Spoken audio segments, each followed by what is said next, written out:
Welcome to Mayura creations. Friends, கொடிக்காய்களில் நிறைய பேருக்கு எக்ஸ்பீரியன்ஸ் இருக்கும். கொடிக்காய்கள் பூரா பிஞ்சிலேயே பழுத்து நமக்கு விழுந்துடும். அதுக்கு என்ன காரணம் அப்படின்னு நமக்கு புரியாது. நிறைய பேர் நிறைய காரணம் சொல்லுவாங்க, ஹீட்டுன்னு சொல்லுவாங்க, நிறைய புரியாது. ஆனால் இதில் என்ன காரணம் அப்படின்னு பார்த்தீங்கன்னாங்க பாருங்கள், எனக்கு இப்போ தான் சம்மர் முடிஞ்சுது. இந்த மெழுகு பீர்க்கன் கிட்டத்தட்ட எப்போனா ஒரு மார்ச் அந்த சீசனில் விதைச்சேன். நான் அந்த சீசனில் விதைக்கக்கூடாது, காய் பிடிக்காது. ஆனால் விதைச்சிட்டேன். அந்த விதை இருந்தது, சரி போட்டு தான் பார்ப்போமே அப்படின்ட்டு ஒரு 2 விதையை ஊன்னேன். முளைக்குமா என்னன்னு தெரிலன்னு. அது வந்துருச்சு. சம்மரில் காய் பிடிச்சிதுங்க. ஏப்ரலில் மேயில் காய் பிடிச்சிது. ஆனால் வெம்பி விழுந்துருச்சு. அதுக்கு ரீசன் பார்த்திங்கன்னா நமக்கு நல்லாவே தெரியும். வெயில் ரொம்ப அதீத வெயிலாக இருந்தது, விழுந்துருச்சு. ஆனால் இப்போ அந்த சம்மர் முடிஞ்ச உடனே ஜூன்லேருந்தே எனக்கு காய்க்கிறக்க ஆரம்பிச்சிருச்சு. காய் வர்ற காய் எல்லாமே காய்க்கிறக்க ஆரம்பிச்சிருச்சு. இதுலேயே பாருங்கள். அப்புறம் கொஞ்சம் விதைக்கு வேணுங்கிறதுனால நான் விட்டுட்டேன். சரி விதை பறிச்சுக்கலாம் அப்படின்னு சொல்லிட்டு இந்த செடியில் கிட்டத்தட்ட 6-7 காய் இருக்கும். இப்போ நம்ம பறிக்கிற கண்டிஷனில் ஒரு 2-3 இருக்கும். மீதி எல்லாமே விதைக்கி விட்டுருக்கேன்.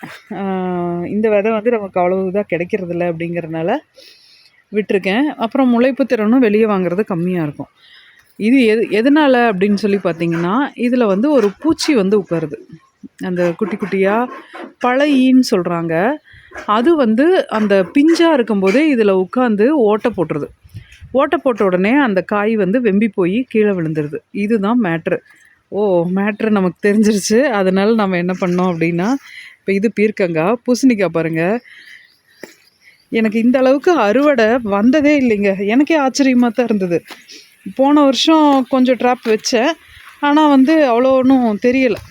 அப்புறம் இந்த வருஷம் கரெக்டாக சம்மர் முடியவுமே எல்லாமே அறுவடைக்கு வரக்க ஆரம்பிச்சிருச்சு. இது பாருங்கள்,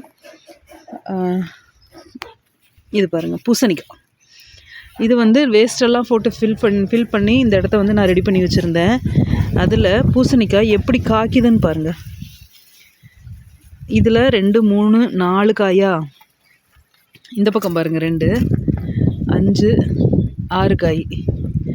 அதுக்கப்புறமா இதில் 1 பறிச்சிட்டேன். பெரிய காயாக இருந்ததை முதல்லையே நான் எடுத்து வச்சிட்டேன். இதில் பாருங்கள், இங்கே ஒரு 3. அதுக்கப்புறம் அங்கே உள்ளெல்லாம் குட்டி குட்டியாக ஒரு 2-3 இருக்குது. இது எல்லாமே இப்போ காய்ச்சது.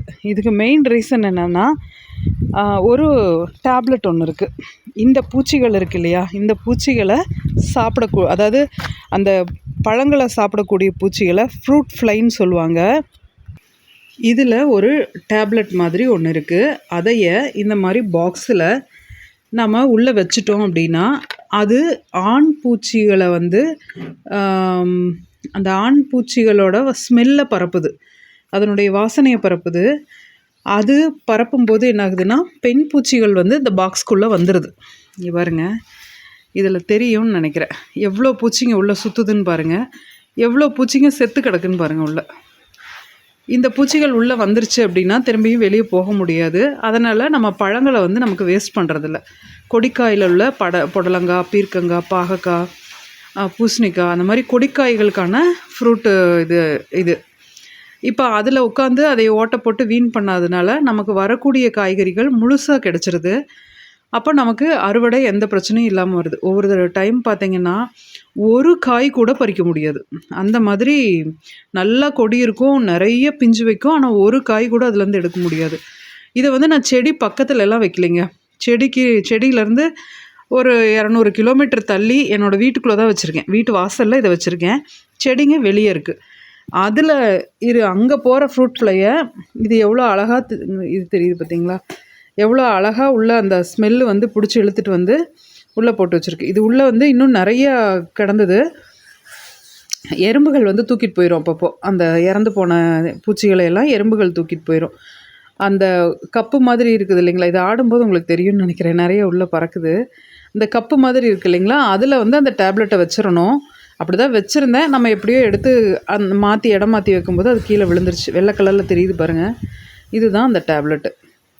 இது நம்ம உள்ளே போட்டு வச்சிட்டோம்னா கொடிக்காய்கள் பற்றி நம்ம கவலையே பட வேண்டியது இல்லைங்க. அந்தளவுக்கு அருமையாக நமக்கு காய் கொடுக்குது. சூப்பராக இது பாருங்கள். இது மாதிரி நிறைய கொடிக்காய்கள் போடுறீங்க, வீட்டில் மாடி தோட்டமாக இருந்தாலும் சரி, தரை தோட்டமாக இருந்தாலும் சரி, நிறைய கொடிக்காய்கள் போடுறீங்கன்னா இதை நீங்கள் யூஸ் பண்ணி பாருங்கள். அப்படியே ரிசல்ட் அள்ளலாம். இப்போ நமக்கு ஆடிப்பட்டம் ஆரம்பிக்க போகுது. இப்போயே நிறைய பேர் விதைக்கிறக்க ஆரம்பிச்சிட்டிங்க. தேவைப்படுறவங்க இது நீங்கள் வாட்ஸ்அப்பில் ஆர்டர் பண்ணி வாங்கிக்கிங்க. இந்த பாக்ஸும் இந்த டேப்லெட்டும் உங்களுக்கு வரும். இது ஒரு சீசனுக்கு நமக்கு போதுமானதாக இருக்கும். நீங்கள் நிறைய பெரிய தோட்டம் வச்சுருக்கீங்க அப்படின்னா அங்கே வந்து நீங்கள் ஒரு 2-3 வைக்கணும். இது ஒன்று வந்து பத்தாது. நான் வந்து சின்னது தான் நம்மளது தோட்டம். காய்கறி பயிர்கள் பொதுவாக கம்மியாக தான் போட்டிருக்கோம். இடம் கம்மி தான். அதனால் நான் ஒன்றே ஒன்று மட்டும்தான் வச்சுருக்கேன். ஓரளவுக்கு நிறைய பெரிய தோட்டமாக இருந்ததுன்னா 2-3 இடத்துல நீங்கள் இந்த ட்ராப் வைக்கணும். அப்போ தான் அதை கண்ட்ரோல் பண்ண முடியும். அருமையாக ரிசல்ட் கொடுக்குங்க. எல்லா காயும் நமக்கு டேமேஜ் இல்லாமல் வந்துடும். இந்த பூச்சிகள்கிட்டருந்து நம்ம வந்து காய்களை காப்பாற்றிக்கலாம் ஆர்கானிக் முறையில். நம்ம நிறையா பூச்சி மருந்து தான் அடிப்பாங்க. இந்த மாதிரி பூச்சி வெம்பி போகுது அப்படின்னா உடனே மருந்துகள் வாங்கிட்டு வந்து அடித்து அது நமக்கு உடம்புக்கும் கெடுதல், மண்ணுக்கும் கெடுதல். இப்போ இது மாதிரி இந்த பூச்சிகளை கண்ட்ரோல் பண்ணும்போது நமக்கு உடம்புக்கும் நல்லது, காய்களும் நமக்கு முழுமையாக கிடைக்கும். ஆர்கானிக் முறையில் நம்ம பண்ணுற மாதிரி இருக்கும். அதனால் இதை கண்டிப்பாக முயற்சி பண்ணுங்கள். இப்போ கூட நம்ம வந்து காம்போ போட்டிருக்கோம். காய்கறி காம்போ, கீரை விதைகள் காம்போலாம் ஆடிப்பட்டத்துக்காக வேண்டி போட்டிருக்கோம். இது இப்படி தான் வருங்க. இந்த மாதிரி இது தனித்தனியாக தான் கொடுப்போம்.